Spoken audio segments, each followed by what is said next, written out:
En este video hablaremos de antibióticos que son ampliamente utilizados en la práctica clínica, en especial en aquellos que son alérgicos a la penicilina. Por lo tanto, se buscó o se necesitó otra opción u otro camino para el tratamiento de cierto tipo de enfermedades. Es así que vamos a hablar acerca de los macrólidos. Los macrólidos son una amplia familia de antibióticos naturales y semisintéticos obtenidos a partir de productos metabólicos del Streptomyces spp. Fueron descubiertos en 1942 y fueron aislados a partir de una cepa de Streptomyces erythraeus proveniente de una muestra de tierra recolectada en el archipiélago de las Filipinas. Los mismos investigadores realizaron las primeras observaciones in vitro, midiendo los niveles de toxicidad, y también demostraron la eficacia del fármaco frente a infecciones experimentales y causadas por cocos gram positivos. Los macrólidos son antibióticos de amplio espectro útiles para el tratamiento de infecciones por gérmenes intracelulares. Son principalmente bacteriostáticos o bactericidas para ciertos microorganismos según la concentración alcanzada y el tiempo de exposición. En cuanto a su estructura química, la familia de los antimicrobianos macrólidos se caracteriza por poseer como núcleo molecular un anillo lactona macrocíclico multimembrado, al cual se unen desoxiazúcares aminados, como se observa en la figura. Estos desoxiazúcares aminados se encuentran unidos al anillo lactona por medio de enlaces glucosídicos para formar la molécula. La desosamina, que es uno de los aminoazúcares mencionados, funciona como una amina protonada, brindándole a la molécula carácter catiónico e incidiendo de manera relevante en su comportamiento farmacocinético. El otro aminoazúcar es la clanidosa, cuya presencia afecta básicamente al perfil farmacodinámico del compuesto. Las diferencias en las estructuras químicas que se han mostrado anteriormente son aquellas que nos van a permitir clasificar a los macrólidos en tres grandes grupos, de acuerdo con el número de átomos que presenta el anillo lactónico. Entonces se clasifican en lactonas de 14 átomos, macrólidos 14, lactonas de 15 átomos, macrólidos 15 y lactonas de 16 átomos, macrólidos 16. Esta clasificación es bastante importante ya que confiere características diferentes a cada uno de los grupos de los macrólidos, tanto a los macrólidos 14, a los macrólidos 15 y a los macrólidos 16. Por ejemplo, se podría mencionar a un macrólido con un anillo de 14 átomos, como lo es la eritromicina.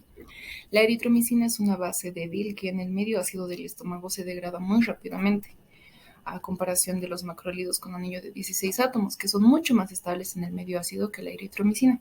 Otro ejemplo a destacar es la acitromicina, que es un macrólido con anillo de 15 átomos y además tiene una estructura conocida como azólido.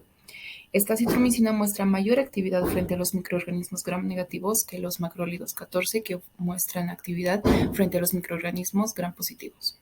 Ya de lleno, hablando de lo que sucede cuando la bacteria se encuentra frente al antibiótico, este mismo va a ser absorbido por la bacteria de dos distintas maneras. La principal es que el macrólido va a difundir a través de la membrana debido a su carácter lipofílico. Esta es una característica principal que presentan estos antibióticos y que son bastante liposolubles. Otra es a través del transporte activo dependiente de calcio. Durante el transporte activo, el antibiótico se mueve en contra del gradiente de concentración de un área de baja concentración a un área de alta concentración. Y estas son las maneras en las que el antibiótico va a poder ser absorbido por la bacteria para que de esa manera pueda iniciar con el mecanismo de acción dentro de ella. El mecanismo de acción de los macrólidos es la inhibición de la síntesis proteica bacteriana alterando la translocación, pero para entender cómo es que ocurre este proceso es fundamental que primeramente se entienda cómo es que va a suceder la síntesis proteica en la bacteria. Entonces, estructuralmente hablando, los ribosomas de la bacteria constan de dos estructuras, una grande y una pequeña. A la estructura grande se le denomina subunidad 50 o 50S, y a la estructura pequeña se le denomina subunidad 30 o 30S. Todos los ribosomas de las bacterias tienen estas estructuras. A estos ribosomas va a llegar el mensaje directo del centro de mando.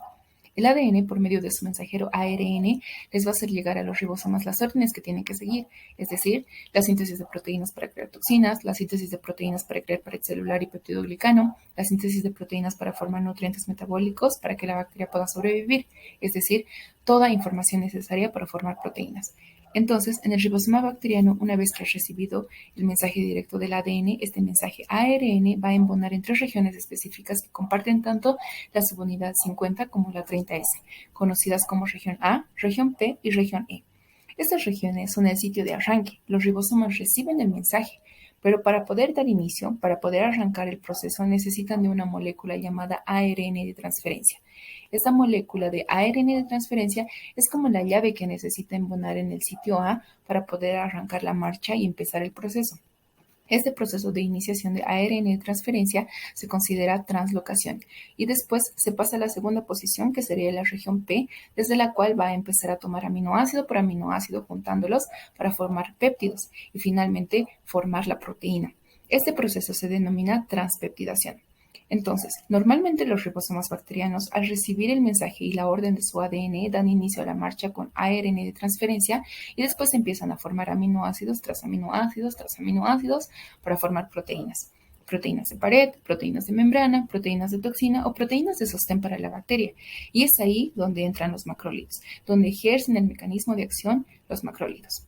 Estos antibióticos entran a la bacteria y bloquean el encendido, bloquean el acúmulo de aminoácidos, es decir, llegan los macrólidos y se posicionan en el sitio A para que el ARN de transferencia no pueda llevar a cabo el proceso.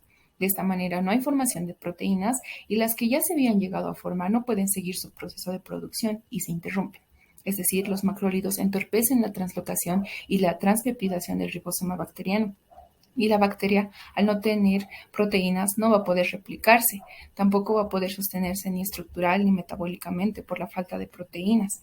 Y finalmente, lo que va a ocurrir con la bacteria es que ésta va a perecer. Por lo tanto, estos macrólidos van a ser unos excelentes bacteriostáticos y bactericidas. Con respecto al acoplamiento molecular de los macrólidos, estos antibióticos van a tener un sitio general de unión, como se había visto en el mecanismo de reacción. Estos se van a unir a la subunidad 50S del ribosoma bacteriano. Si bien la subunidad 50S representa el sitio general de los macrólidos, este a su vez tiene dos ARN ribosomales, uno que es el 5S y otro que es el 23S. Este último es de gran importancia, ya que es a este nivel en donde va a darse el acoplamiento molecular por parte de los macrólidos. Esta información acerca del acoplamiento molecular de los macrólidos es bastante importante, ya que una metilación de una adenina del ARN ribosomal 23S puede llegar a disminuir la afinidad de unión a la subunidad 50S por parte de los macrólidos, y esto llegaría a convertirse, por lo tanto, en un mecanismo de resistencia que tienen las bacterias frente a estos antibióticos. Entrando ya a lo que es la presentación de los medicamentos, es decir, las formas de presentación que tienen los macrólidos, estos pueden ser administrados por vía oral, que se encuentran en comprimidos y en polvos para suspensión oral, o también pueden ser administrados por vía parenteral. Es así que entre los medicamentos más conocidos se tiene a la eritromicina. Esta se la pueden encontrar en comprimidos, en suspensión oral y también en inyectable. De la misma manera se puede encontrar a la acitromicina y entre otros medicamentos conocidos también están la claritromicina. Finalmente, en cuanto al espectro antimicrobiano, es decir, las aplicaciones, los macrólidos han sido considerados los antibióticos de elección para las infecciones por estreptococos del grupo A y neumococos cuando no se pueden usar penicilinas. Su actividad está dada frente a los cocos gram-positivos aerobios y los cocos gram-positivos anaerobios. En los cocos gram-positivos aerobios, estos tienen una buena actividad contra estreptococos del grupo A, B y C, Pneumoniae y Viridans. Sin embargo, su actividad para estafilococos es bastante variable.